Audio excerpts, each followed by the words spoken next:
menggambarkan sebuah percampuran ya antara kekeringan dan kebasahan gitu. Jadi kalau kita punya baju nggak kering, nggak basah, itu lembab, ya, itu antara kering dan basah.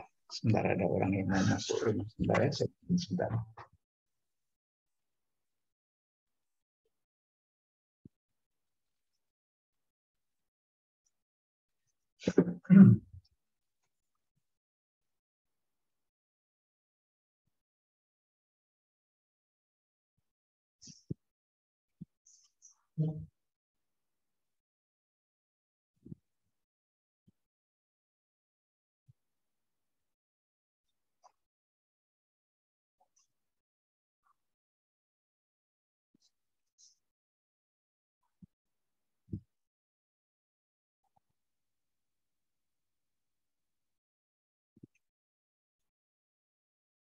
Ya, jadi mixture atau campuran antara kering dan basah itu moist ya, kelembapan. Dari atmosferik moisture ini yang akan kita bahas.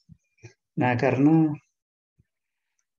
bahan atau materi basah dan materi kering itu punya karakter sendiri-sendiri gitu ya. Kalau dicampur dia membentuk karakter yang baru gitu ya. Jadi kayak ada suami atau dan istri, bapak dan ibu punya karakter beda-beda. Ya, ini gambaran umum aja. Jadi kalau punya anak, anaknya ini ya campuran gitu kan ya, antara bapaknya dan ibunya gitu kira-kira. Entah yang dominan bapaknya atau ibunya itu tergantung dari bagaimana eh, apa gennya itu yang kuat gitu, mana yang resesif, mana yang diekspresikan gitu ya. Jadi kelembapan juga begitu. Jadi udara kering dicampur uap air itu ketemu jadi sebuah kelembapan atau kondisi yang lembab. Ya, jadi kita perlu mempertimbangkan masing-masing karakternya sebelum masing-masing karakter aslinya sebelum kita bicara karakter udara yang lembab itu sendiri. Jadi kuliah ini akan kita bagi menjadi eh, 3 bagian sebetulnya. Yang pertama udara kering yang dicampur dengan uap air, nanti ketemu jadi udara lembab. Jadi itu kita anggap satu eh, proses, dan proses ini sebetulnya adalah proses fisika ya, atau mungkin lebih tepatnya termodinamika. Mungkin pernah kuliah ya, termodinamika atmosfer. Ini akan banyak menggunakan dasar-dasar termodinamika atmosfer nanti ya. Dan yang penting campuran udara kering dan lembab itu dalam prakteknya ya dengan yang kita katakan sebagai kelembapan atmosfer itu mempengaruhi stabilitas atmosfer. Nah, stabilitas ini bisa dilihat dari berbagai sudut pandang. Ya, bisa kita lihat dari sisi proses terjadinya hujan atau proses pembentukan awan ya, sebelum hujan terjadi. Bisa juga dalam aplikasinya dilihat dari sisi navigasi, misalnya penerbangan ya, atau pelayaran. Itu mempengaruhi terutama penerbangan karena pesawat itu harus naik ke atas dan di sana ada dinamika atmosfernya itu yang ditentukan atau dipengaruhi oleh banyaknya uap air. Ya, jadi di situ kelembaban atau banyaknya uap air itu mempengaruhi stabilitas atmosfer. Jadi nanti ada istilah atmosfer yang stabil atau atmosfer yang tidak stabil atau unstable. Oke, jadi itu kira-kira yang kita akan cakup dalam topik atau bab ini, sehingga kita memiliki pengertian yang utuh mengenai kelembapan atmosfer. Jadi nanti kita lihat satu-satu udara keringnya, kemudian kita bicarakan uap airnya, lalu di sana ada kelembaban. Ya. Jadi dari campuran ini kita akan melihat karakter baru yang mempengaruhi stabilitas atmosfer. Ada pertanyaan dari situ mengenai cakupan ini? Mungkin saudara tidak berharap ini yang diberikan, atau ini pernah dibaca atau disampaikan, dikuliahkan, sehingga saudara merasa ini diulang lagi gitu. Apanya yang baru kira-kira?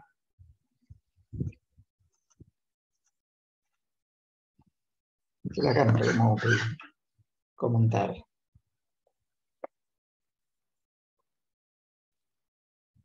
Sejauh ini aman, Prof. Aman. Ada yang berbahaya nanti kasih tahu ya, kalau atmosfernya tidak stabil. Oke, kita lanjutkan. Jadi basic fisik yang kita akan gunakan di dalam membicarakan udara kering, ya, itu adalah hukum Avogadro, itu fisik yang paling basic. Di sana ada perubahan suhu dan tekanan bisa terjadi bersama-sama ketika massa udara itu menempatinya dengan dinamika yang dipengaruhi oleh perubahan suhu atau tekanan. Dalam hal ini suhu dan tekanan itu ada perubahan volume dan tekanan yang dipengaruhi oleh suhu. Ya. Jadi kalau suhu meningkat, volumenya berkembang. Ya, sesederhana itu. Jadi kalau kita kepanasan, itu memuai, dan kalau didinginkan menyusut lagi. Jadi suhu merupakan penentu utama dari dinamikanya. Itu sifat fisik dasar dari udara. Dalam hal ini udara kering. Ya. Nah, sifat kimianya udara kering itu didominasi oleh nitrogen dan oksigen. Nah, saya ingin memberi penekanan di sini soal oksigennya ini ya, yang kadang-kadang banyak orang mengatakan bahwa kita itu bisa menambah oksigen atmosfer dengan menanam pohon, menanam hutan. Ya, kesalahan fatal ini, kesalahan umum ini sering terjadi dalam diskusi atau perdebatan mengenai climate change misalnya, ya, deforestasi, reforestasi, yang seolah-olah kita itu bisa menambah oksigen kalau ditanami pohon. Nah, itu tercampur aduk konsepnya dengan CO2 ya, karbon dioksida, yang memang jumlahnya sedikit gitu. Tapi oksigen jumlahnya banyak sekali. Ya. 21% itu banyak. Sementara ketika kita bicara fotosintesa atau asimilasi, oksigen dan CO2 itu yang dibicarakan hanya dalam satuan ppm, part per million. Ini part per 100 gitu ya, ratusan saja. Billion berarti 10.000 kali ya. 10.000 kali yang dibicarakan orang bahwa oksigen bisa kita tambah. Itu nggak mungkin gitu ya. Artinya tidak signifikan kita malah mengatakan bahwa pohon itu bisa menambah oksigen. Dan sebaliknya, kalau di deforestasi bisa mengurangi oksigen. Tidak benar itu ya konsep itu. Jadi kalau saudara sebagai orang meteorologi terapan mendengar itu, coba dipikir ulang gitu ya. Nah, nanti kalau memang saudara paham betul apa artinya, coba diluruskan kesalahpahaman itu. Dan ini sudah terlanjur jauh itu kesalahan ini. Dan banyak orang percaya bahwa sifat kimia atmosfer ini bisa dipengaruhi oleh tata guna lahan. Oke, saya melenceng sedikit, tapi tadi saya tertarik dengan persentase oksigen yang banyak ini. Jadi secara kimia memang begitu, ya, tapi secara fisik determinan proses ini adalah suhu, ya. Jadi suhu itu penting sekali.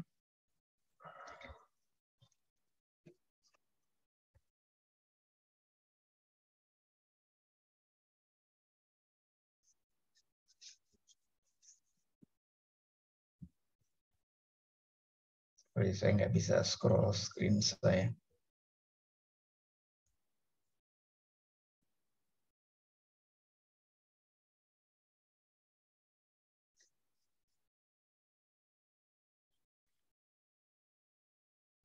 Saya break sebentar ya, coba cari mouse.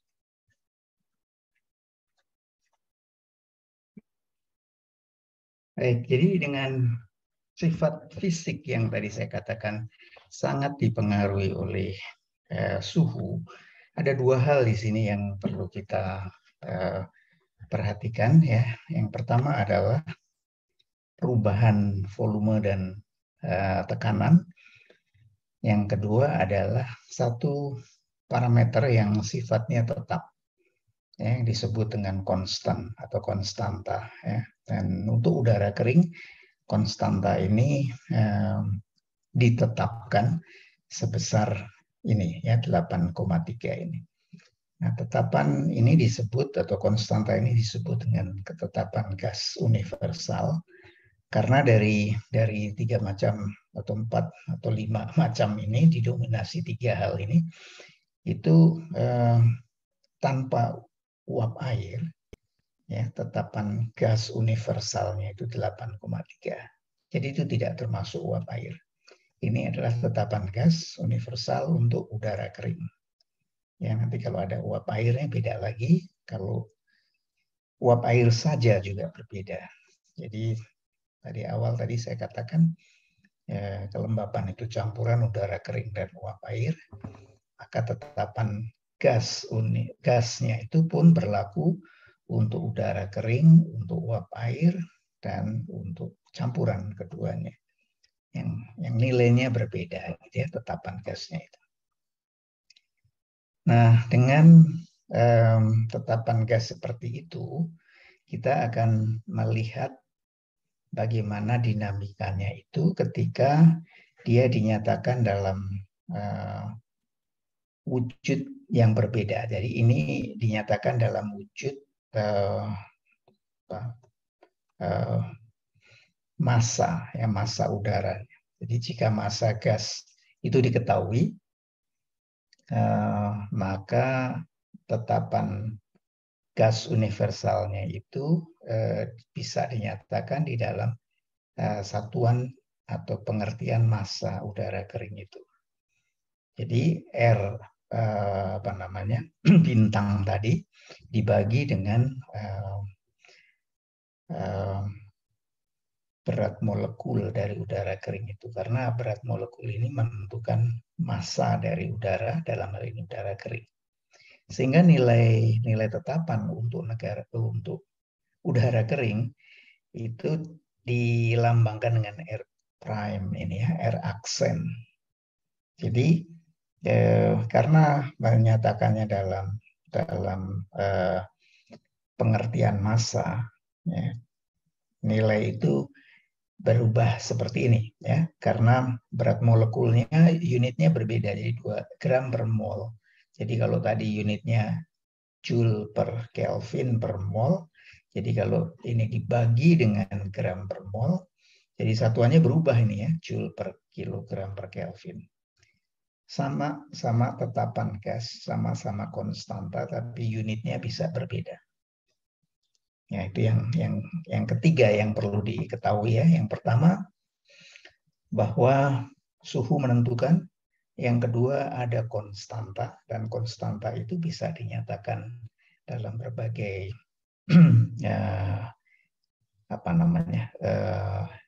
statement di dalam pernyataan tertentu, dalam hal ini pernyataan dinyatakan dalam massa udara, dan dia yang ketiga bisa memiliki unit atau satuan yang berbeda. Jadi konstanta punya satuan, ya. Ini juga penting diketahui. Kalau kita menyebut konstan itu bukan berarti dia tetap, dalam pengertian kalau ada perubahan dia tidak berubah, ya. Dalam hal ini udara kering itu bisa ditambahi uap air atau ketambahan uap air sehingga konstannya berubah, ya. Nah, untuk satuan juga begitu. Jadi kita sering mendengar faktor konversi, ya, conversion factor. Kayak tadi ini C ini faktor ini, ya, sebelum dia dinyatakan dalam R itu adalah konstan yang unknown gitu, ya, dan satuannya pun tidak diketahui. Tapi kalau sudah begini, ini ada satuannya. Satuan ini menentukan parameter atau karakter-karakter apa saja yang berpengaruh di situ. Ya, dalam hal ini karakter aslinya adalah tetapan gas universal dengan joule per kilo per Kelvin per mol. Nah, secara spesifik udara kering yang memiliki berat molekul tadi 29 gram per mol itu, dia memiliki tetapan atau konstanta yang baru, ya. Sehingga konstanta udara kering memiliki unit yang berbeda. Oke, nah repotnya di udara kering ini memang demikian, ya. Apakah kerepotan itu juga ada di uap air? Sama, ya. Sama, uap air juga punya berat molekul sehingga konstantanya juga akan memiliki satuan atau unit yang berbeda, ya. Nanti kita lihat. Jadi ini udara kering dulu, ya. Ada pertanyaan nggak?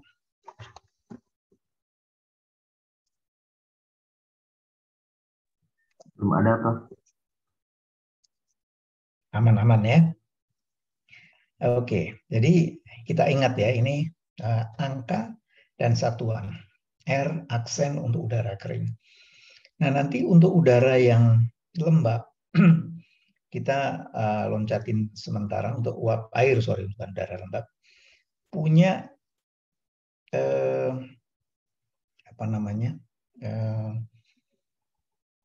konstanta gas yang notasinya berbeda. Kalau tadi R bintang yang universal, R prime yang udara kering, RV, ya, V-nya ini untuk clue-nya ini, ya. V-nya ini adalah uap, ya, vapor. Nah, perhatikan, ya, nilainya ini kemudian satuannya sama dengan R aksen, ya, joule per kilogram per Kelvin. Ya, kita mundur ke sana. Ini tadi satuannya joule per kilogram per Kelvin. Ya, 287. Nah, angka ini sakti. Kemudian untuk RV itu adalah 200 berapa tadi? 460. Jadi gedean RV dibanding R aksen. 287 dan 460. Hampir 2 kali lipat. Kenapa? Kalau kita cerita tadi,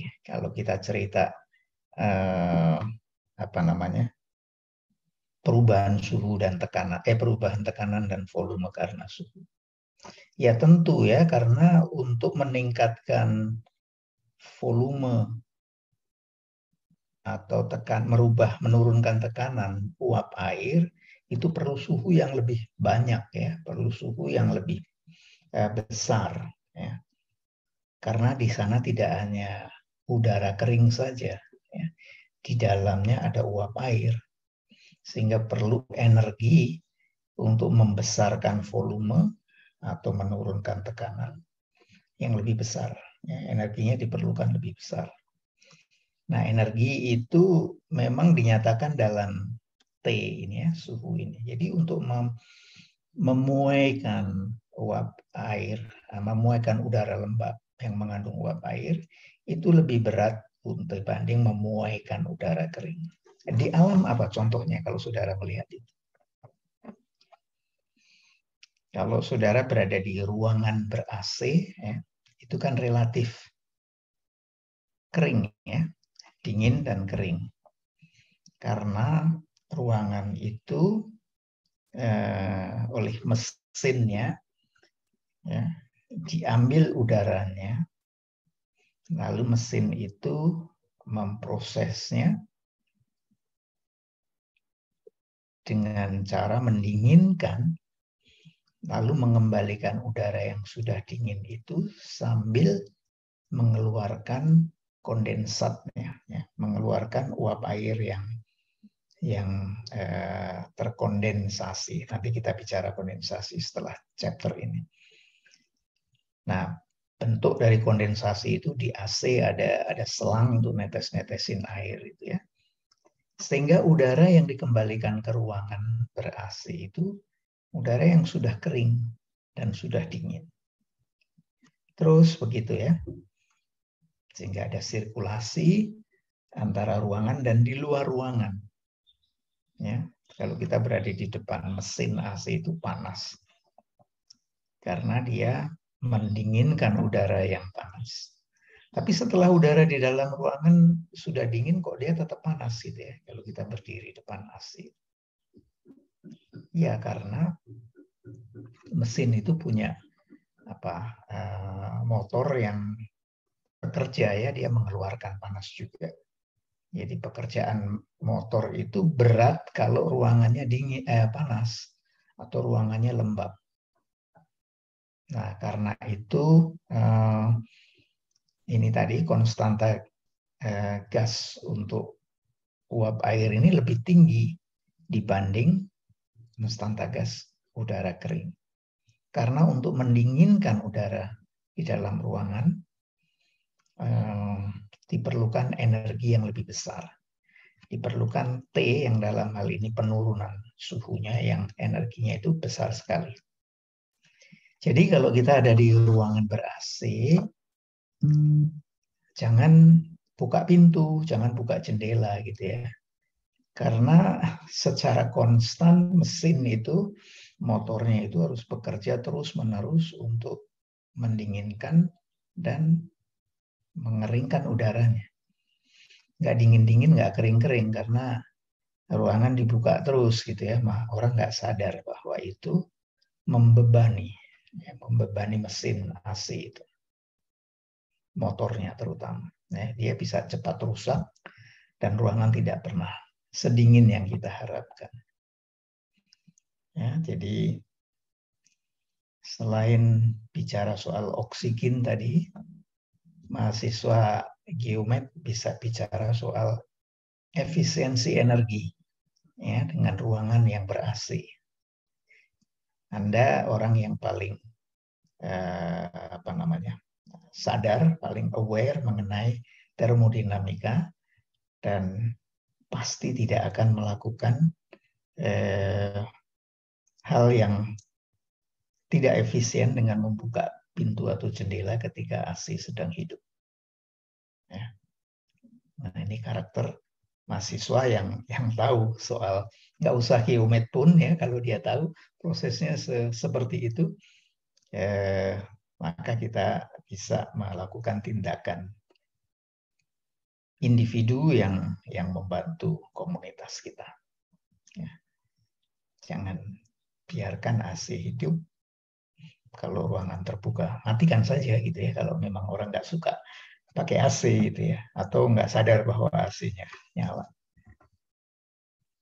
Nanti kalau saudara KKN, ya, nggak usah desa, ya, pokoknya di luar kota itu sudah banyak orang punya AC, ya, kantor desa, puskesmas. Tapi awareness, ya, kesadaran mengenai hal ini kadang-kadang tidak ada. Nah, ini mahasiswa ini repot amat, ruangan kok dibuka tutup, buka aja gitu misalnya. Nah, Anda tidak boleh ikuti arus gitu, ya, harus harus dijelaskan kenapa harus ditutup, ya, sehingga orang sadar bahwa nanti rekening listriknya nggak mahal. Dan kalau itu menyangkut seseorang, menyangkut tanggung jawabnya, itu kadang-kadang lebih kena gitu ya dijelaskan. Tapi kalau orang tidak merasa punya tanggung jawab, penjelasan seperti itu kadang-kadang tidak didengarkan atau tidak berguna. Nah, kembali ke soal apa tadi namanya, energi yang digunakan untuk mendinginkan udara kering maupun udara yang maupun uap air itu terkait dengan proses pemuaian, penyusutan, peningkatan, penurunan suhu. Ya. Jadi kalau misalnya kita punya sejumlah energi untuk katakanlah mendinginkan udara, dalam hal ini udara kering yang belum mengandung uap air, maka energi itu, ini paling dasar nih ya, hukum termodinamika yang paling dasar, energi itu tidak akan hilang gitu ya, karena energi yang ditambahkan itu entah dari sumber buatan atau sumber alam. Nah, energi bisa sumber alam ya matahari gitu ya. Sumber buatan bisa dari mesin gitu ya. Itu akan di split ya, istilahnya dipecah atau digunakan, dimanfaatkan untuk dua hal. Yang pertama untuk tadi menaikkan suhunya, energi untuk menaikkan suhu yang kita kenal dengan P tadi, dan yang kedua untuk meningkatkan volumenya. Jadi ditambahi energi, suhunya naik dan volumenya berkembang. Nah, kalau sekali lagi dinyatakan persatuan massa, tadi ingat ya ada berat molekul, persatuan massa, hanya notasinya saja kita rubah di situ. Ya. Per unit mass itu jadi diki sama dengan DU tambah DW. Ya. Untuk massa udara tertentu yang besarnya kita ketahui. Ya. Jadi kalau berkembang volumenya itu berarti sifat penggunaannya itu adalah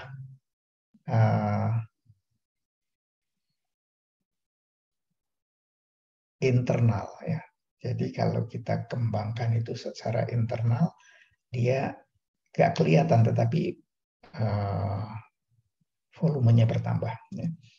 Tetapi kalau dia dipakai untuk memanaskan udara, itu disebut eksternal. Ya.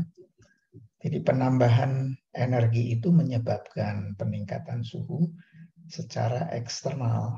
Dia digunakan dan karena dia eksternal, dia bisa mempengaruhi sekitarnya.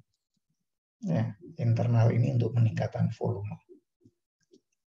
Ya, dengan persatuan massa disebut dengan PD alfa yang saya buletin merah ini. Itu internal. Nah, yang eksternal seperti ini. Untuk pengembangan karakter dalam hal ini suhunya.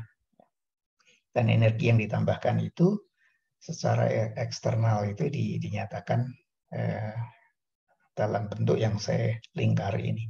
Jadi DU dan DW ya itu berubah bersamaan. Ya. Bersamaan ketika energi ditambahkan atau dikurangi. Ketika energi dirubah. Nah, DU dan DW ini yang tadi merupakan penjumlahan ketika energi ditambahkan itu ya, bisa dinyatakan dengan berbagai cara.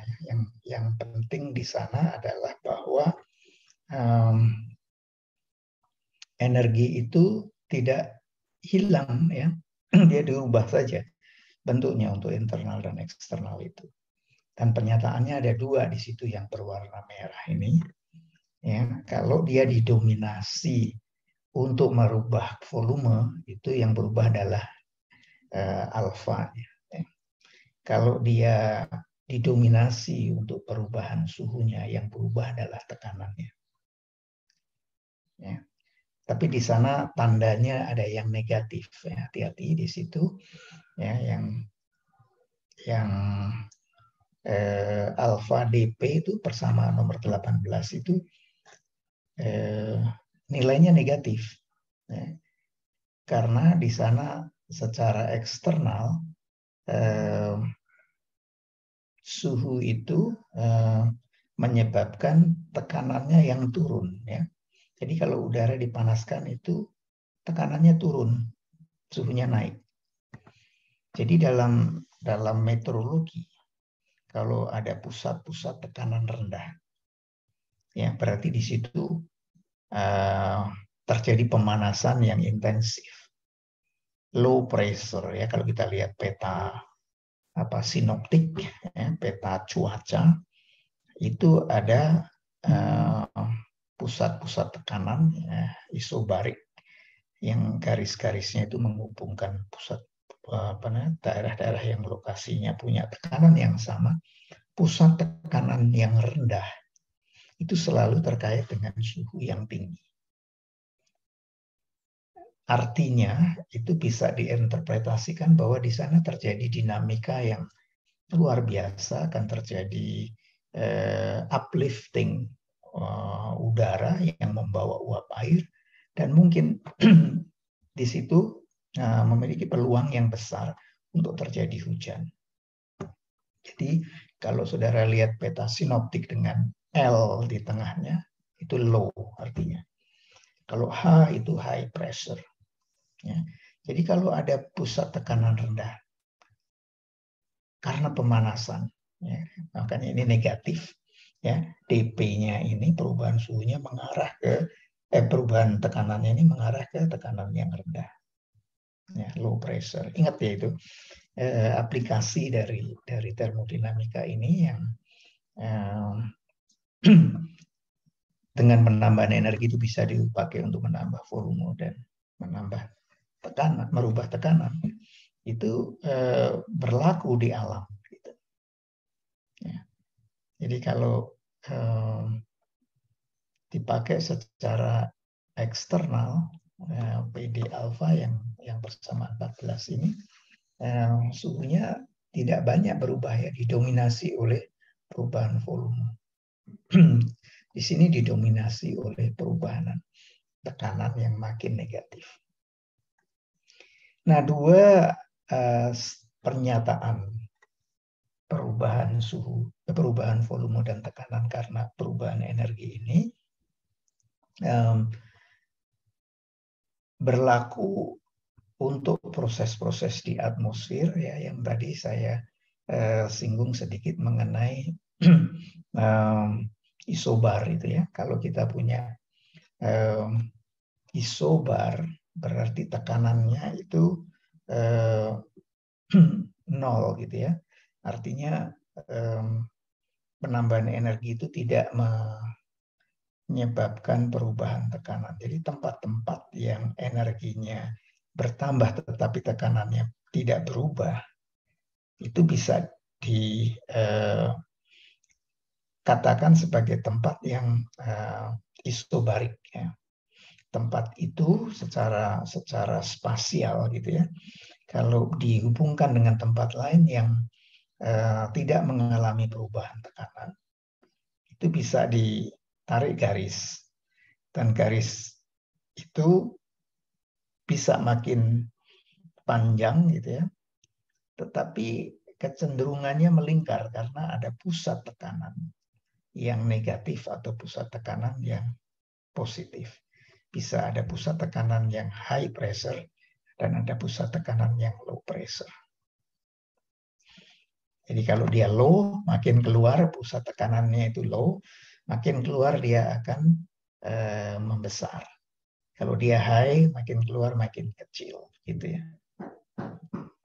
Jadi penambahan energi yang tidak menyebabkan perubahan tekanan atau dP sama dengan 0. Kalau kita kembalikan ke rumus tadi, dP-nya ini 0, ya.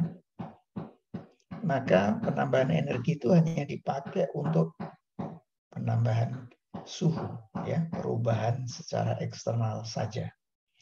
Jadi diki sama dengan CP/dt. Gitu ya. Kalau dia dilakukan dalam constant pressure, itu namanya CP/dt. Nilainya dipakai CP/dt. Tapi kalau dalam constant volume, ini diganti menjadi CV/dt. Ya. CV/dt yang di sini.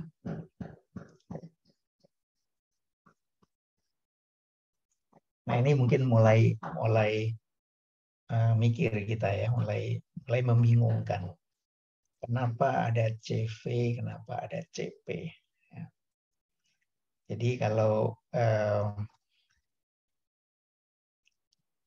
TP-nya 0, jadi CP/dt saja, maka diki ini dipakai untuk perubahan eksternal saja, ya, merubah suhu saja doang gitu ya. Sehingga CP-nya itu bisa exchangeable, CP atau CV-nya, sehingga dalam pengertian termodinamika ini rasio antara CP dan CV menentukan.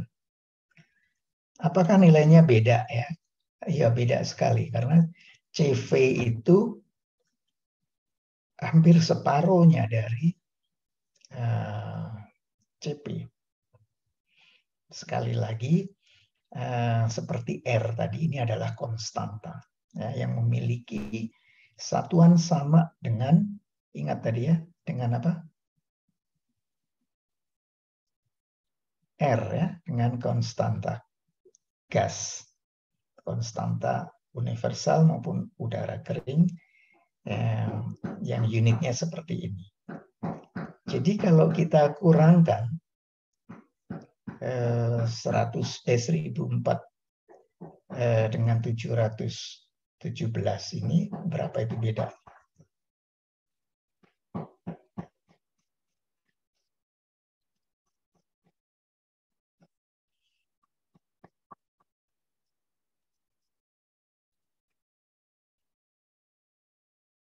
Udah coret-coret. Kalau kita kurangkan berapa itu? 1004 dan 717.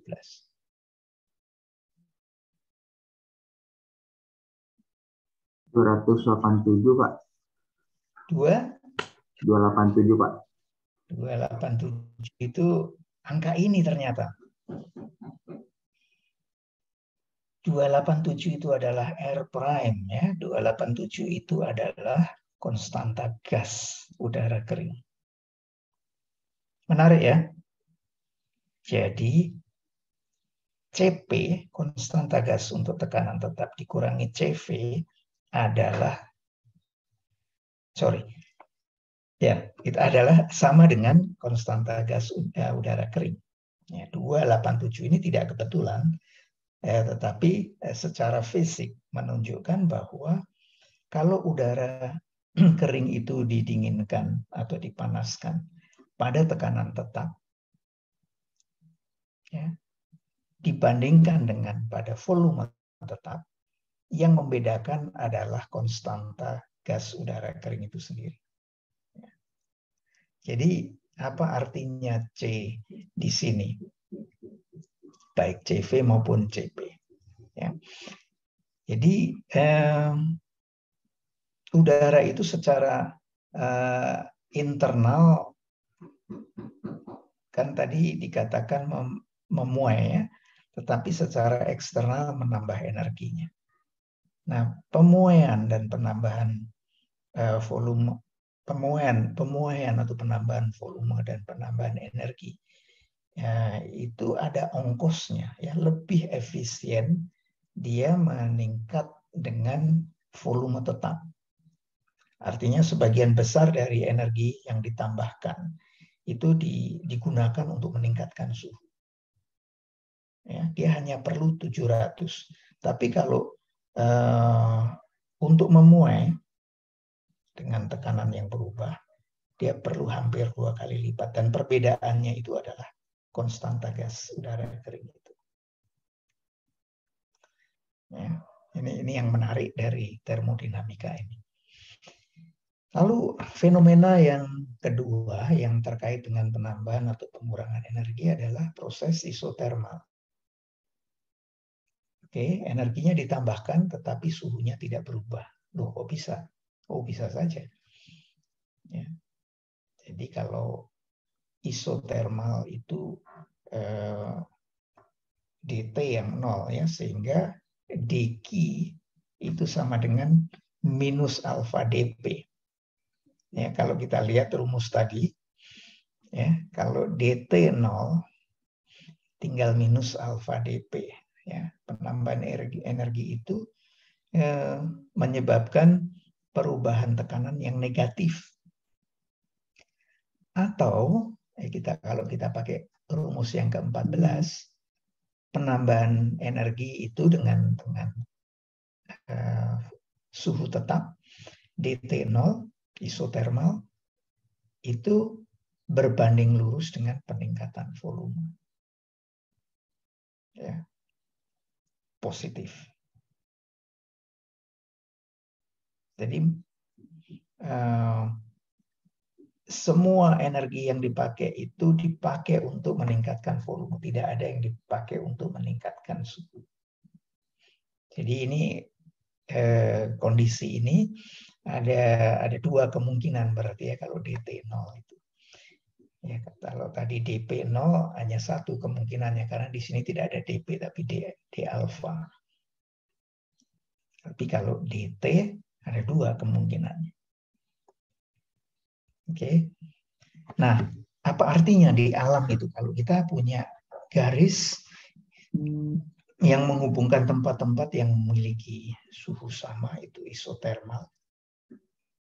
Di antara dua garis yang memiliki isotermal yang berbeda, itu mungkin terjadi pertukaran, ya, pertukaran energi atau pertukaran yang dinyatakan dalam suhu yang menyebabkan distribusi uap air kalau dia mengandung uap air itu berubah gitu ya. Jadi kalau ada peta dengan lingkaran-lingkaran dan pusatnya low, suhunya tinggi, ya, tekanannya rendah. Tetapi di garis-garis itu kalau dia isotermal, maka garis-garis itu bisa bercampur satu dengan yang lain tergantung dari arah penambahan suhu, arah penambahan energinya, ya, karena suhunya tetap. Nah, dia bisa melebar dalam arti jarak antara suhu tertentu dengan suhu yang lain itu makin jauh. Artinya di antara dua garis itu tidak ada perubahan suhu yang mencolok. Kalau dia rapat, mendekat, ya, isotermalnya itu mendekat, satu dengan yang lain memiliki suhu yang berbeda, tetapi space atau ruangan di antaranya itu sempit. Itu kondisi yang ekstrim, ya. Sehingga bisa terjadi itu biasanya terkait dengan pusat tekanan rendah yang intensif. Itu terjadi karena pemanasan yang intensif dari radiasi matahari. Nah, isotermal banyak digunakan dalam aplikasinya untuk menduga, nah, kalau tadi isobar itu menduga pusat hujan ya. Kalau isotermal menduga pusat konveksi. Konveksi itu bukan jual pakaian, tapi aliran udara ke atas. Ya. Kalau ke samping itu adveksi. Jadi aliran udara ke atas yang sering disebut dengan uplifting. Ya. Itu dalam dunia penerbangan sangat berbahaya. Ya, kalau ada adveksi, ujung atasnya itu biasanya ada awan cumulonimbus ya, CB cloud, itu dihindari ya karena di sana ada uplifting, ya, updraft, aliran udara ke atas yang kuat. Nah, kalau pesawatnya kecil bisa stalling gitu ya, bisa jatuh karena ada perputaran udara yang intensif, tidak horizontal tetapi vertikal. Jadi isotermal yang sempit tadi. Nah, kalau persamaan yang lain digunakan, ini isosteric, ini volume yang tetap, ya, hanya satu kemungkinannya. Kalau di alfa 0 tidak ada perubahan volume persatuan massa, maka yang berubah hanya suhu. Itu disebut isosteric. Steric itu volume stereo gitu ya, secara volumetrik D alfa sama dengan 0. Jadi tidak berubah volumenya. Maka semua penambahan energi itu digunakan untuk penambahan suhu. Nah, yang menarik adalah proses adiabatik. Ya. Dekinya yang 0. Ya. Jadi kalau dekinya 0 ada dua kemungkinan. Ya. Untuk persamaan 14, CV sama dengan alfa D minus PD alfa kalau dekinya 0. Kalau persamaan 18, maka CPDT sama dengan alfa DP, ya, tidak negatif lagi. Jadi ada dua kemungkinannya kalau adiabatik. Nah, ini nanti yang akan mempengaruhi stabilitas atmosfer, ya, karena di sana tidak terjadi penambahan energi, ya, ada proses adiabatik dan mempengaruhi stabilitas atmosfer. Nanti kita bahas di bagian keempat dari kuliah ini. Stabilitas atmosfer ini terkait dengan laju adiabatik, baik yang kering maupun yang lembab maupun yang jenuh. Ya, nanti kita bahas belakangan. Oke, ada pertanyaan?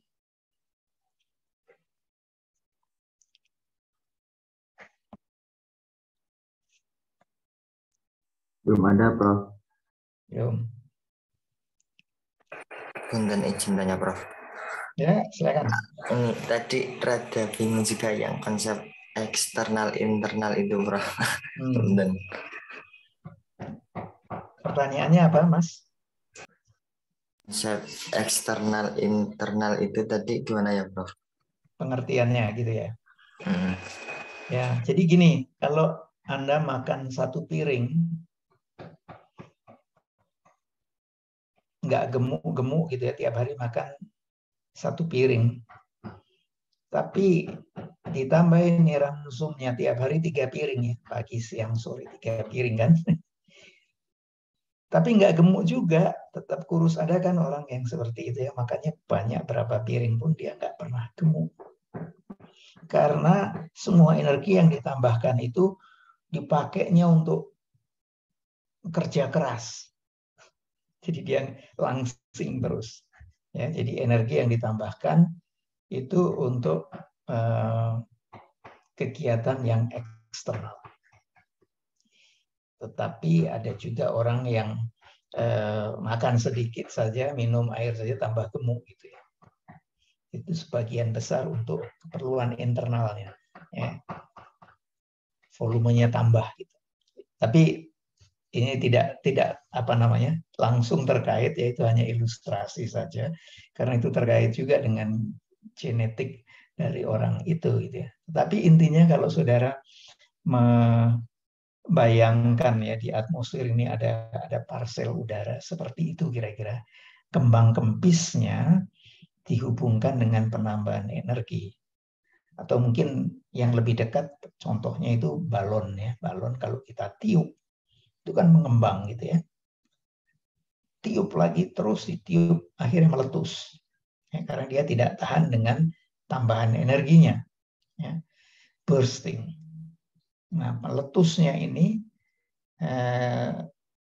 adalah wujud dari penambahan energi yang sudah tidak diperlukan lagi untuk gaya internal. Ya. Internal sudah cukup. Lalu dia melebar, meluas, dengan keluar dari balon itu, meletuslah dia. Nah, dalam konteks termodinamika udara kering maupun lembab, penambahan energi tadi dikaitkan dengan mekanisme bertambahnya volume udara dan berubahnya tekanan gitu ya. Energi di situ dinyatakan dalam peningkatan suhu, bisa untuk memuai dan bisa untuk memanaskan udara itu gitu ya. Kalau dia makin lebar memuainya dan energi ditambahkan terus, maka ada dua kemungkinan ya kalau di atmosfer, tidak meletus ya. Kemungkinan pertama adalah udara itu makin panas ya, dengan volume yang terbatas. Akhirnya semua energi yang ditambahkan hanya untuk gaya eksternal ya, panas, makin panas. Tapi kalau dibuka ruangnya, dilebarkan volumenya, misalnya jendela dibuka, maka panasnya keluar gitu ya, sehingga ditambahin panas berapa saja, ruangan itu masih bisa menampung. Lain halnya dengan kalau dia ditutup ya, orang akan pingsan di dalamnya. Begitu juga AC kalau didinginkan, ya makin dingin. Kalau nggak ada orangnya, AC itu kerjanya ringan sekali karena uap air yang dia kondensasikan sedikit, orang yang mengenerate panas juga tidak banyak gitu ya. Jadi semua pengurangan energi dipakai untuk mendinginkan suhu karena ruangan itu sedikit orangnya. Jadi orang yang di dalam yang sedikit itu bisa saja kedinginan. Kalau orangnya banyak, dinginnya itu dipakai oleh orang banyak dan orang banyak itu generate panas gitu ya. Jadi seperti itu kira-kira internal eksternal, Mas. Bayang nggak?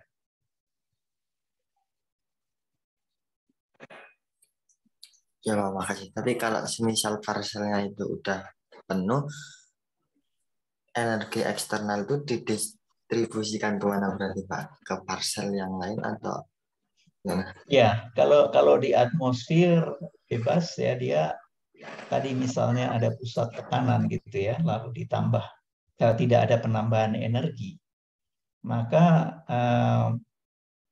secara adiabatik dia hanya di dalam parsel itu, dia tidak akan keluar dari parsel itu. Kalau udara di sekitarnya lebih panas atau lebih dingin atau punya suhu yang berbeda, ya, yang menentukan akan jadi apa parsel itu adalah posisinya, ya, turun naiknya parsel itu. Ya, nanti kita akan bicarakan dalam stabilitas atmosfer. Ya, kalau udara di sekitarnya panas, dia akan terangkat naik terus. Tapi kalau dingin dia akan berhenti atau turun, gitu. Baik, Pak. Makasih, Bro. Ya, sayangnya kita tidak bisa lihat kasat mata gitu ya parsel ini, tapi dia kumpulan dari molekul-molekul udara yang mungkin bercampur dengan molekul-molekul uap air gitu ya. Jadi di alam dalam konteks termodinamika atmosfer, parsel itu adalah entitas ya yang terpengaruh oleh penambahan, yang terpengaruh oleh posisi parsel itu dalam proses adiabatik.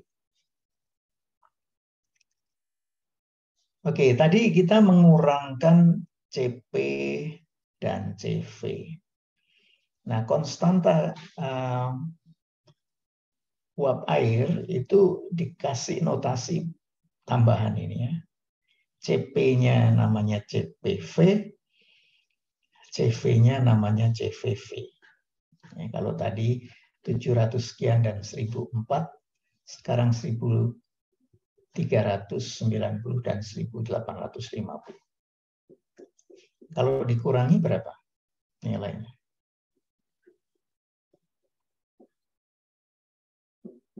Kurangkan.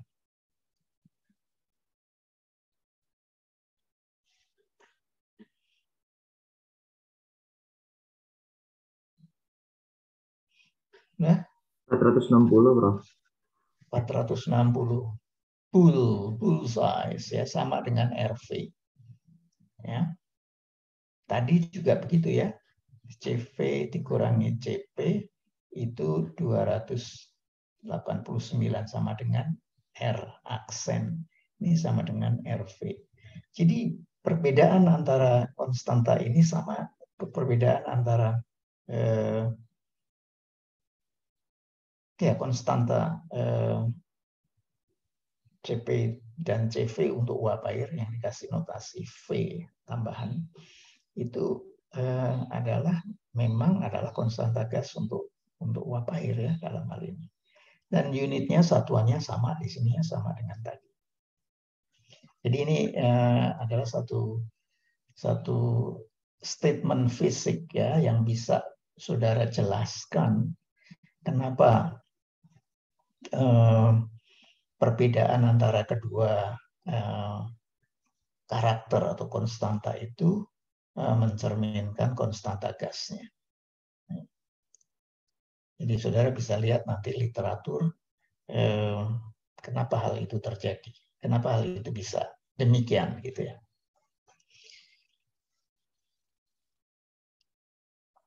Nah, ada satu parameter yang menarik ya yang namanya epsilon. Epsilon ini adalah rasio antara konstanta gas untuk udara kering dan konstanta gas untuk uap air ya yang nilainya sama dengan 0,622. Kita ingat aja ini angka ini tidak punya satuan ya karena satuannya RV dan R prime sama sehingga dia tidak punya satuan.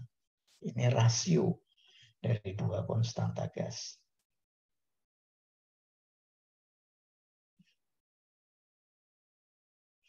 Dan rasio itu mengoreksi perubahan suhunya. Kenapa? Karena dengan rasio yang hampir separuh itu, penambahan energi tidak serta-merta akan meningkatkan suhu udara atau meningkatkan volume udara. Karena sebagian diantaranya harus dipakai atau punya tanggung jawab untuk merubah uap airnya. Ya, jadi hanya separuh kurang lebih ya, kurang dari separuh yang sedikit lebih dari separuh yang digunakan untuk perubahan itu. Ya, jadi P-nya di sini dikontrol ya, dikoreksi untuk merubah tekanan yang dalam hal ini diekspresikan dengan nilai E.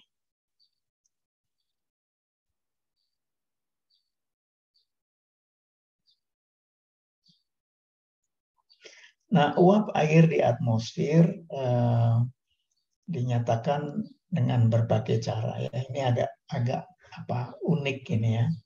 Kalau saudara bicara dengan teman agronomi atau teknik sipil dan lingkungan atau kehutanan mungkin ya, kita bicara uap air itu tidak hanya dari sisi kandungan jumlahnya, volumenya atau masanya, ya, tetapi juga bisa dinyatakan dalam bentuk tekanan, bisa dinyatakan dalam bentuk suhu.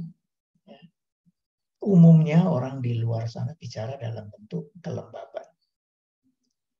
Nah, kita punya kesempatan melihat dari sisi yang berbeda, ya, dari sisi tekanan dan dari sisi suhu.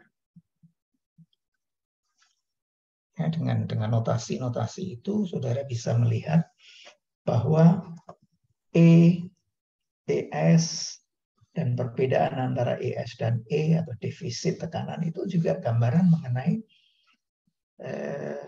banyaknya uap air. Ya. Cuma masalahnya kita tidak pernah sensitif ya dengan parameter-parameter ini.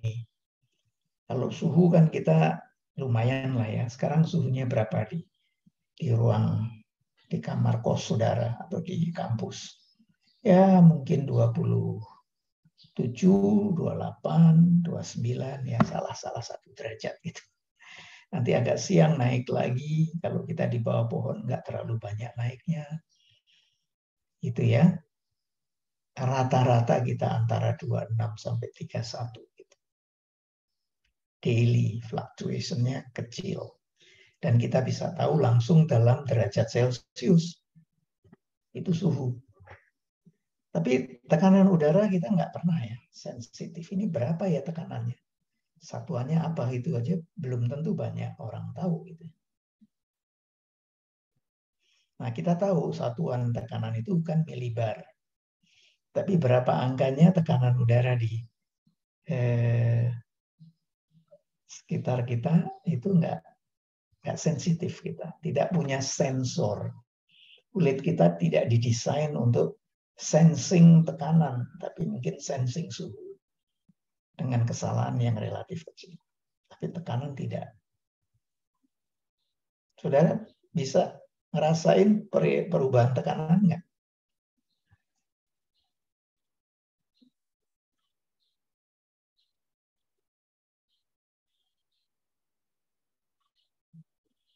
Kalau di pinggir laut ya di pantai itu tekanannya berapa? Yang sering jadi rujukan, jadi reference.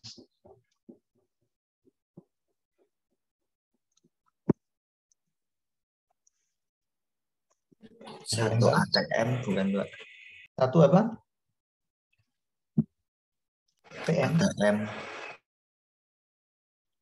ATM BNI atau ATM BCA? Yang dekat depan. Satu atmosfer ya. Satu atmosfer itu tekanan. Itu kira-kira 1013 milibar. Ya. Jadi milibar itu satuan tekanan yang umum dipakai dan itu adalah memang bukan SI, bukan sistem internasional ya. Satuannya itu. Yang SI itu Pascal atau kilopascal itu ya. Nah, itu satuan tekanan yang SI. Jadi saudara dengar istilah SI itu sistem internasional. Ton itu bukan SI. Yang SI adalah gram, kilogram, megagram itu ton, atau petagram, billion ton. Ya, itu atau teragram. Jadi yang pakai G itu kalau massa ya, itu satuannya bukan ton, megaton, gigaton bukan. Tapi harus gram. Liter juga bukan. Ya. Liter itu dari sisi volume yang SI adalah meter kubik. Tapi 1 liter sama dengan 1 desimeter kubik. Jadi kiloliter itu bukan SI. Kalau Pertamina impor minyak sekian juta kiloliter itu bukan SI. Nah, kembali ke tekanan, kalau uap airnya banyak itu tidak 1013 milibar lagi gitu ya, bisa naik. Jadi kalau udara kering tanpa uap airnya berapa tekanannya? Itu S sampai jenuh.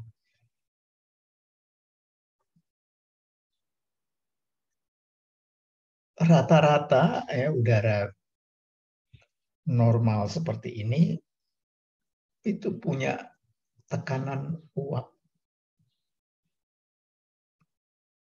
Jadi udara kering ditambah uap air sekitar 20-25 milibar. Ya kayak udara tadi ya kira-kira. Tapi dia tidak sensitif dan dia sangat sensitif dan bisa berubah dengan meningkatnya suhu karena uap itu bisa menguap. Moisture itu bisa menguap. Uap bisa menguap. Uap air itu bisa disappear dengan suhu yang tinggi.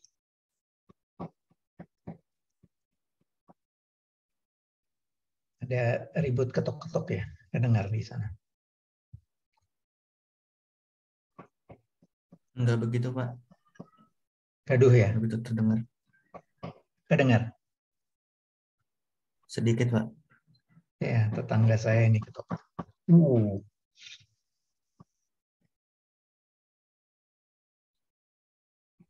Oke, jadi kita nyatakan tekanan uap sebagai kita nyatakan kandungan uap air sebagai tekanan.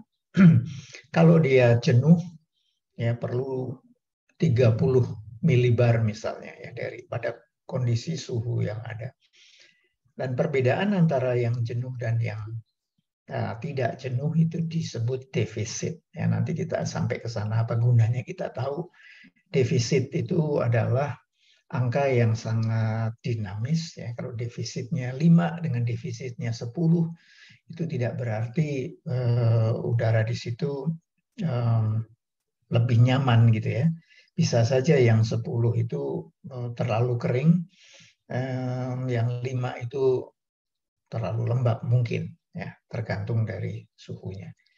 Karena itu ada istilah kelembapan relatif yang merupakan rasio dari tekanan dan tekanan jenuh.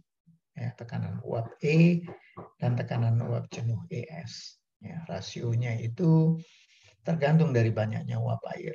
Kalau jenuhnya pada suhu itu cuma 40 milibar misalnya, sementara yang normal itu 26, pada suhu yang berbeda dia bisa sampai 50 milibar. Sementara tekanannya tidak, uap airnya tidak berubah. Sehingga kelembapan dalam bentuk relative humidity E per ES tergantung pada suhunya. Ya, jadi ini pernyataan-pernyataan bukan pernyataan kandungan uap ya, dengan tekanan, dengan suhu. Nah, kalau dengan suhu kita bisa lihat di sini ya. Kalau kita punya kurva ES dan T, jadi ini ES, ini T. Maka tekanan kelembapan atau banyaknya uap itu bisa dinyatakan di sini. Kalau dinyatakan dalam suhu bisa di sini. Kalau dinyatakan dalam relative humidity bisa di sini. Jadi kalau udara itu X, udara di sekitar kita X ini. Kalau dinyatakan dalam tekanan, tekanannya itu E pada TA. Ya, E pada TA. Ini TA, ini TA, ini E. Tidak jenuh. Nah, pada garis ini semua kondisi jenuh. Dan untuk mencapai kejenuhan, defisitnya antara ES pada suhu yang sama itu harus diisi. Ya, defisitnya ini ES pada TA kurangi E pada TA. Makin kering udara itu, maka defisitnya makin besar pada suhu itu. Nah, untuk mencapai ke sana, ditambahi saja uap air sebesar defisitnya. Tapi dia bisa juga dijenuhkan tanpa menambah uap air dengan cara mendinginkan. Ya tadi ya, hukum termodinamika tadi, kalau didinginkan pada tekanan tetap, dia akan mencapai kejenuhan pada suhu titik embun, ya, dew point temperature di sini. Nah, di atmosfer bisa terjadi, dan ketika mencapai dew point yang bisa jauh lebih rendah dari suhu lingkungan, ya, ini ada di atmosfer atas. Nah, kalau udara naik ke atas secara adiabatik, dia akan jenuh pada dew point. Nah, pada umumnya dua proses ini berjalan bersama-sama.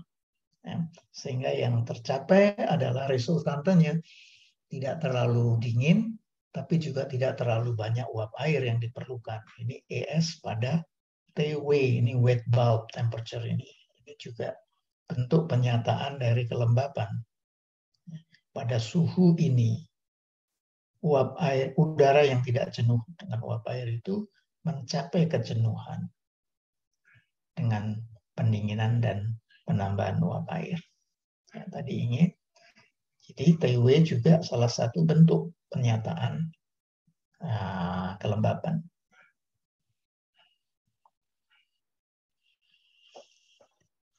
Oke, saya akan break sebentar di situ kalau mungkin saudara juga perlu ke toilet atau yang lain. Ada pertanyaan sebelum itu? Saya mungkin izin bertanya, Bro. Ya, silakan. Saya ingin bertanya tentang pendinginan isobarik, Bro, di ilmu termodin. Mungkin saya akan nanya sedikit konsepnya mengenai persamaan Clausius-Clapeyron. Nah, jadi kalau untuk sampai dari tidak jenuh menuju jenuh melalui pendinginan isobarik, dari tidak jenuh menuju jenuh untuk memenuhi persamaan Clausius-Clapeyron itu kan tekanannya itu harus 0, Pak. Nah, terus saya tuh bingung di sini tuh nolnya itu tekanannya 0 atau tekanannya konstan di tekanan yang sedang berjalan gitu, Prof. Atau dia benar-benar harus 0 gitu. Ya, jadi notasinya itu D ya, dP. Jadi D itu adalah diferensial. Jadi tidak ada perubahan, tidak differentiated. Jadi P-nya konstan, tidak 0. Berarti dia bukan menuju ke 0 tapi harus konstan ya, Prof. Ya, Oke. jadi Terima tidak kasih. ada. Ya, Ya, terima kasih, Prof. oke. Jadi absence ya, tidak ada perubahan gitu. Begitu juga deki ya. Kalau deki 0 itu berarti tidak 0 tapi konstan. No difference, tidak ada diferensiasi. Perbedaannya 0, bukan nilainya 0. Oke. Kita break sekitar 10 menit ya. Nah, jangan leave. Tapi dimatikan saja mic-nya maupun kameranya. Baik, Prof. Udara kering, percampuran udara kering dan uap air kita akan bicarakan sebagai udara lembab.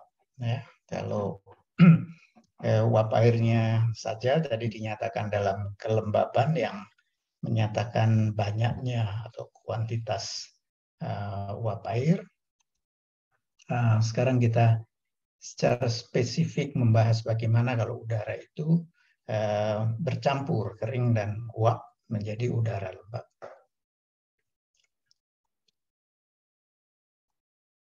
Jadi udara lembab ini bisa dilihat screen saya ya? Ya, bisa, Prof. Campuran antara uap air dan udara kering ya, dengan kelembapan yang sangat ditentukan oleh volume dan tekanan masing-masing. Ya, kalau uap airnya memiliki volume yang besar, udara keringnya memiliki volume yang sama, belum tentu percampuran itu 50-50 gitu ya, tergantung dari tekanan masing-masing. Begitu juga kalau tekanan udara kering itu taruhlah 1000 milibar dan uap airnya punya tekanan yang tidak mungkin 1000 milibar, akan banyak sekali itu ya. Maka percampurannya juga mixture-nya antara keduanya itu tidak selalu menunjukkan persentase ya atau rasionya. Nah, karena itu udara lembab juga dipengaruhi oleh hukum termodinamika ya, karena dia juga bisa menerima panas dan memuai, menerima panas dan meningkatkan suhu. Cuma berbeda dengan udara kering maupun uap air, udara lembab ini memiliki ketentuan-ketentuan sendiri, ya seperti udara kering dan uap air tadi. Jadi percampuran keduanya tidak linier, seperti kita menambahkan 1 telur dan 5 telur gitu ya. Bisa saja 1 telur dan 5 apel. Jadi beda ini ya karakternya. Nah, karena semua mengikuti ketentuan sebagai gas ideal dan hukum termodinamika 1 ya, dengan kondisinya masing-masing, maka kelembaban udara itu yang tadi kita bahas dalam bentuk rasio, ya, itu bisa menjadi salah satu cara menyatakan kelembaban, salah satu cara menyatakan percampuran udara kering dan uap air sesuai dengan kondisi tekanan uapnya.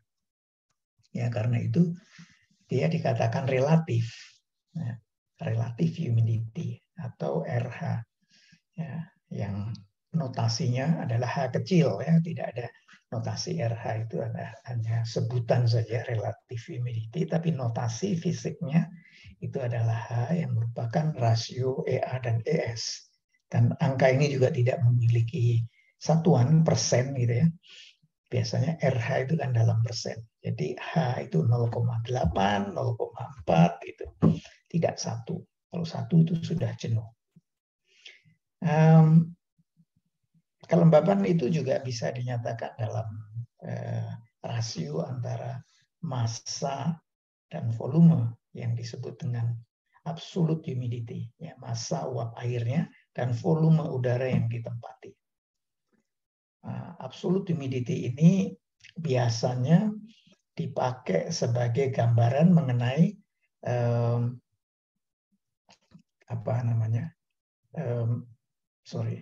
gambaran mengenai transfer uap air dari satu tempat ke tempat lain. Karena dengan rasio itu kita bisa memperkirakan arah transfernya, arah perpindahannya. Yang biasanya dinyatakan dalam transfer massa itu berpindah dari kondisi yang kelembaban mutlaknya tinggi ke tempat yang kelembaban mutlaknya rendah. Jadi bukan defisit ya, tetapi konsentrasi. Ya, uap air itu pindah dari yang padat, ya, ini kepadatan uap airnya, massa per volume. Seperti orang tinggal di dalam ruangan, kalau isinya 10, ruangannya kecil itu padat sekali, tapi harusnya diisi 2 gitu ya. Jadi nanti akan ada perpindahan orang dari ruangan yang isinya 10 ke tempat yang isinya sedikit. Mungkin 6 pindah jadi 8 gitu ya, misalnya, atau 4. Dan itu baru terjadi keseimbangan.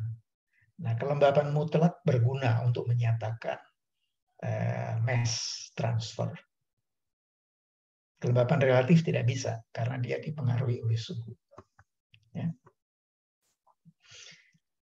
Ada istilah yang namanya mixing ratio. Tadi saya di awal mengatakan percampuran uap air dan udara kering itu massa uap air dan massa udara kering itu ditentukan oleh rasio antara konstanta gasnya ya, yang disebut dengan epsilon tadi 0,622. Ya, ini menentukan bagaimana dia mencampur antara tekanan uap dengan tekanan udara. Ya, kalau massa uap dan massa udara kering itu sulit ngukurnya ya. Kalau kita ngukur pressure ya, dalam milibar itu mungkin, tapi dikoreksi oleh epsilon ini yang merupakan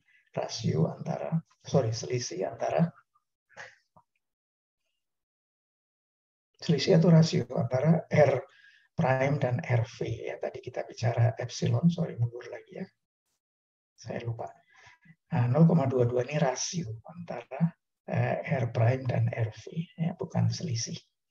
Jadi rasio itu mengontrol bagaimana percampuran itu, mixing itu akan terjadi. Ya.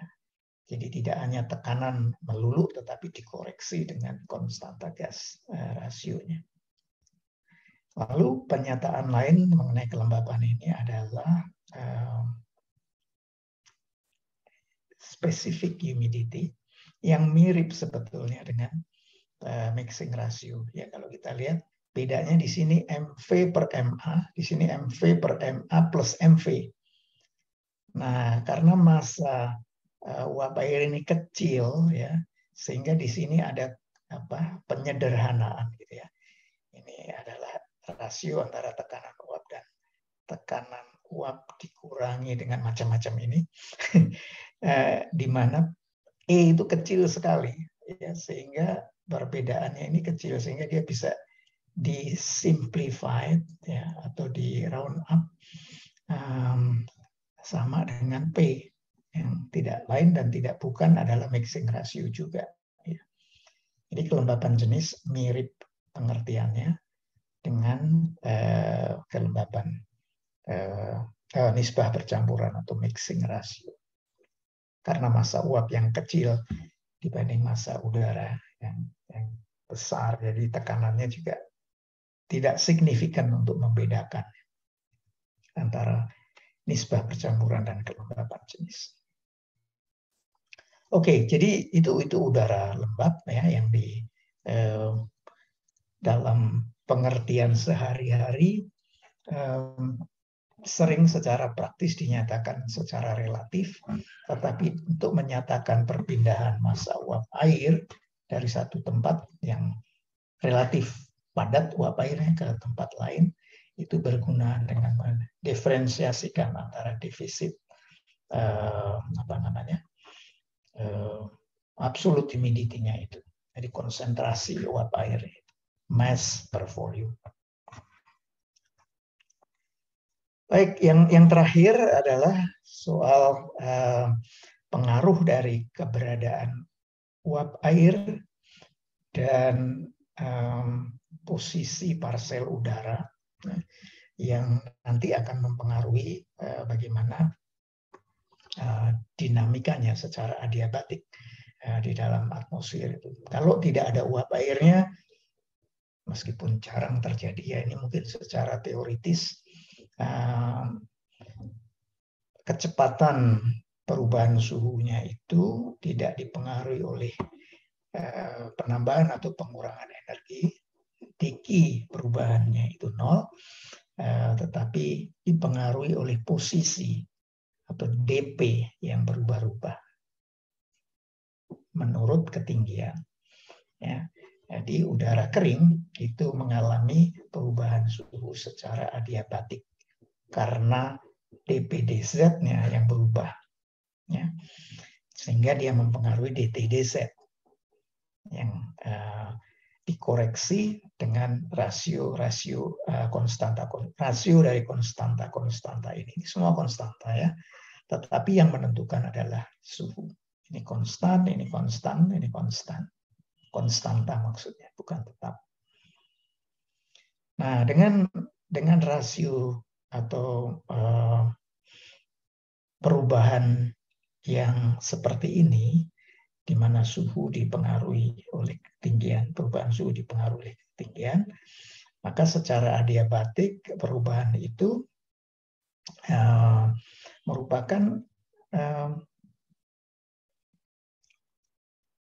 rasio antara gaya gravitasi dan konstanta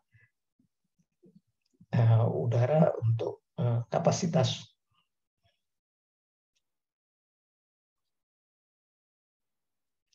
bahan untuk tekanan tetap, ya, yang dilambangkan dengan gamma. Ini gamma besar, ya, yang merupakan laju adiabatik parsel.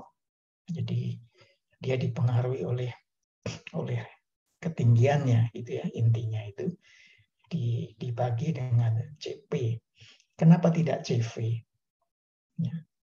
Karena diasumsikan bahwa dengan ketinggian itu tekanannya berubah-ubah, kan, ya, sehingga bukan volumenya yang tetap, tetapi tekanannya yang berubah-ubah. Itu yang dipakai sebagai asumsi ketika udara itu mengalami perubahan suhu secara adiabatik.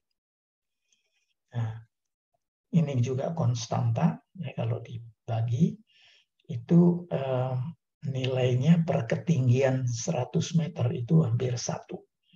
Jadi kalau kita naik ke atas 100 meter itu 1 derajat bedanya. Apa iya? Saya naik menara 100 meter nggak lebih dingin, sedikit lebih dingin. Tapi karena ada adveksi, ada konveksi, semuanya itu tidak mungkin terjadi exactly like this, ya. Tidak 1 derajat atau 0,9 ketika naik 100 meter, karena posisi 100 meter di atas kita itu ada udara ngalir dari mana-mana. Yang mungkin lebih dingin, mungkin lebih panas, ya.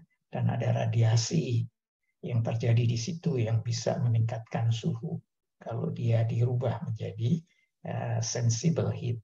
Ya, jadi ini sekali lagi theoretically, kalau ada kolom bersih gitu ya, tidak terpengaruh dunia luar, itu memang 1 derajat secara teoritis. Nah, di sana ada beberapa kriteria ya untuk udara yang naik ke atas itu, yang dipengaruhi oleh kondisi sekitarnya, ya. Yang perubahan suhunya juga sama dengan perubahan suhu parsel gitu ya, hanya udara itu yang di sekitar parsel itu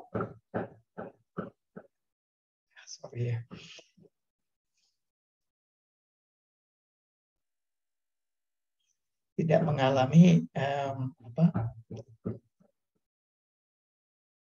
tidak mengalami proses turun naik secara adiabatik. Dia konstan tinggal di situ seolah-olah gitu ya. Sementara parsel itu dinamis, dipengaruhi oleh proses-proses radiasi dan sebagainya. Dia turun naik dengan 3 kriteria. Kriteria yang pertama adalah kalau udara itu, parsel itu, memiliki laju adiabatik yang lebih kecil. Artinya dia meningkat ketinggiannya atau naik dengan penurunan suhu yang lebih besar dibanding udara sekitarnya. Ya, sehingga ada ketidakseimbangan antara parsel dan udara di sekitarnya.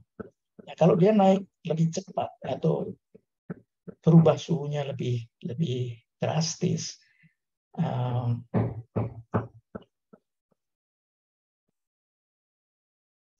maka udara itu dikatakan stabil, sehingga laju adiabatiknya akan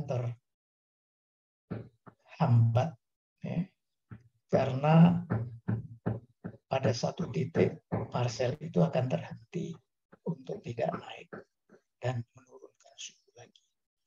Sebaliknya, kalau dia laju adiabatiknya lebih kecil, parsel itu ada kemungkinan naik terus sampai terjadi stabilitas, sampai mencapai stabilitas ketika parsel itu makin dingin dan mungkin makin lembab, makin basah. Ya. Jadi udara yang seperti itu, udara sekitarnya itu disebut instabil. Ya. Kalau sama itu netral.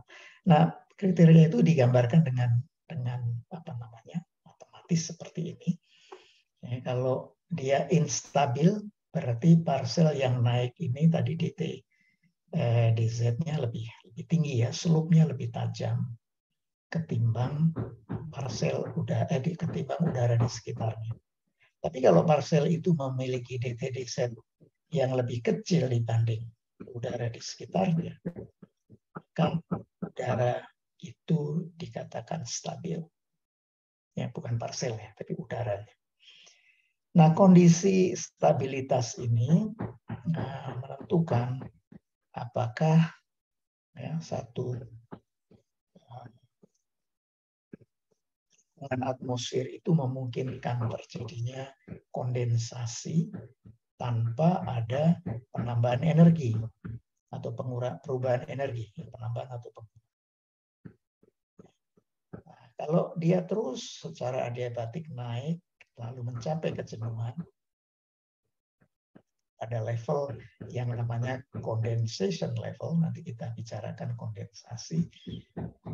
Di sini laju adiabatiknya sudah bukan lagi udara kering gitu ya, tapi udara lembab yang bentuknya aneh gitu ya.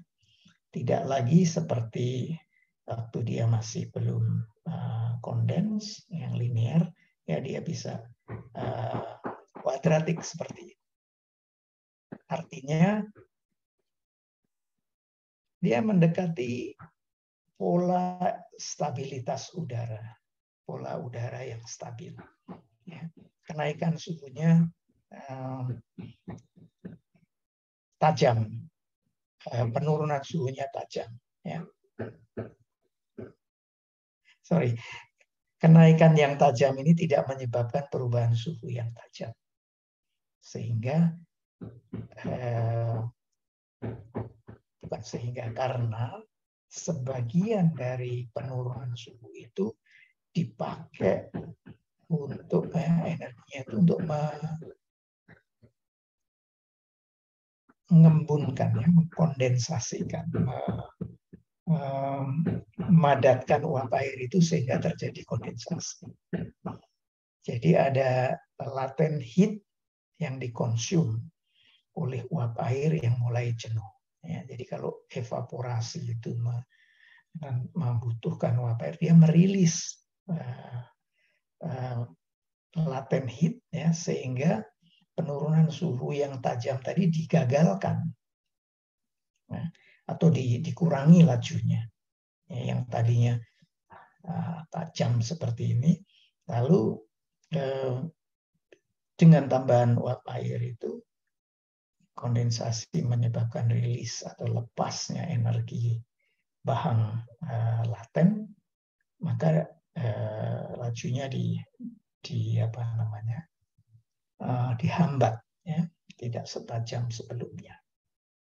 Nah, ini disebut dengan laju adiabatik jenuh, ya, yang punya kriteria yang berbeda, ya, karena di sana ada tambahan suhu yang besarnya sesuai dengan energi bahang laten yang dilepas, yang berbanding terbalik dengan suhunya.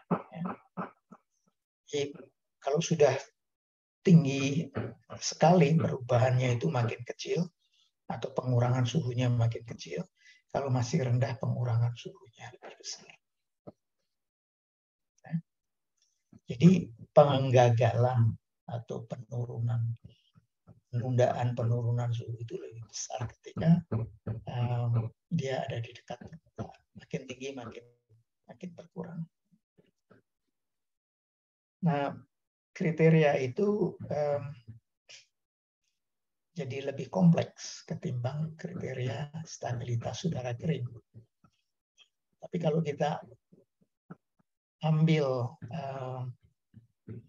tengahnya, ini ya, ambil tengahnya yang disebut dengan instabil tadi. Instabilitas itu relatif gitu ya, jadi bersyarat. Kalau dia lebih lebih besar dari udara di sekitarnya, parsel itu, tapi lebih kecil dari parsel ketika dia mulai jenuh, maka ada syaratnya, dia bisa naik terus mencapai kejenuhan kalau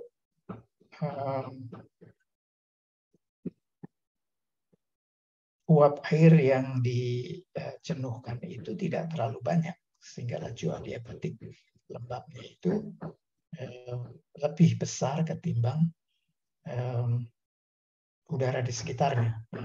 Jadi kalau sampai pada garis condensation level ini, dia bisa laju terus kalau gamma besar, dalam hal ini laju penurunan suhu di parsel itu masih lebih besar dibanding udara di sekitarnya. Tapi kalau dia sudah lebih kecil, dia akan berhenti, ya. Kondens tapi tidak naik. Gitu. Sebaliknya, secara ekstrim, stabilitas itu bisa mutlak dan berhenti di level kondensasi tadi. Dan bisa instabil mutlak, artinya udara lembab itu naik terus kalau dia punya laju adiabatik jenuh yang lebih kecil dari laju adiabatik udara sekitar, penurunan suhu udara sekitar. Kita pernah cek itu di lapangan ya, dengan melepas balon udara, melihat bagaimana perubahan suhu secara adiabatik itu dengan melihat sensor yang dibawa oleh balon itu, dan di sini 1000 kilopascal ketinggian. Ya, hektopascal itu dikalikan 100 ya, berarti 10.000 ini. Itu mulai terjadi perubahan arah ya dari penurunan suhu ini. Dan kita melihat sudah tidak lagi dikontrol oleh ketinggian, dan diduga inilah condensation level dari atmosfer itu. Dan ini ada pressure yang ditunjukkan dari 1000 millibar atau 1000 hektopascal ini dekat permukaan ya. Dan suhu menurun dari situ 30 sampai minus 80, sekitar 70-80. Nah, ini ketinggian 100 hektopascal itu berapa meter kira-kira? Meter kan?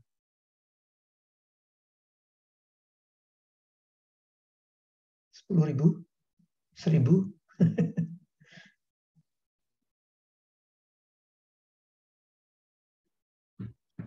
10.000 ya. Jadi dikalikan 100, ini 10.000 meter. Atau 10 kilometer dari permukaan. Kalau pesawat terbang itu 35 ya, yang jet. Jadi suhu minus 80 masih hangat dibanding suhu ketika pesawat itu di cruising altitude-nya. Ya, bisa minus beberapa puluh lagi, derajat lagi. Oke, ada pertanyaan?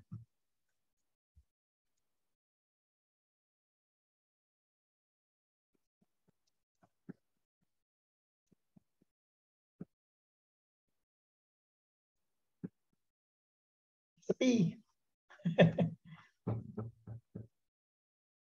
Apakah masih ada di sana? Ada, Prof. Ada ya. Jadi kira-kira apa yang Anda pelajari pagi hari ini dengan membahas khususnya adiabatic lapse rate ini?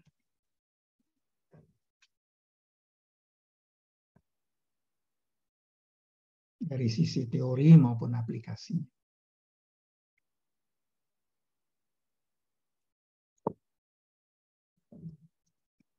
Silahkan mengemukakan pendapat. Nggak ada yang lihat kok.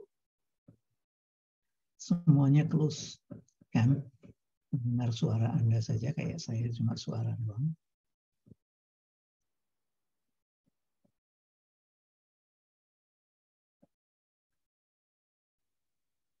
Tidak ada? Oke, kalau tidak, ya sudah kita akhiri ya pertemuan kita hari ini. 9.20, 9.19. Sampai ketemu lagi minggu depan. Dan nanti saya komunikasikan lewat WA grup sebaiknya jam berapa sebelum hari Selasa, dan kalau ada keberatan Selasa jam 2 siang kita geser Kamis jam 2 siang. Oke? Baik, Prof. Ya. Saya Livia.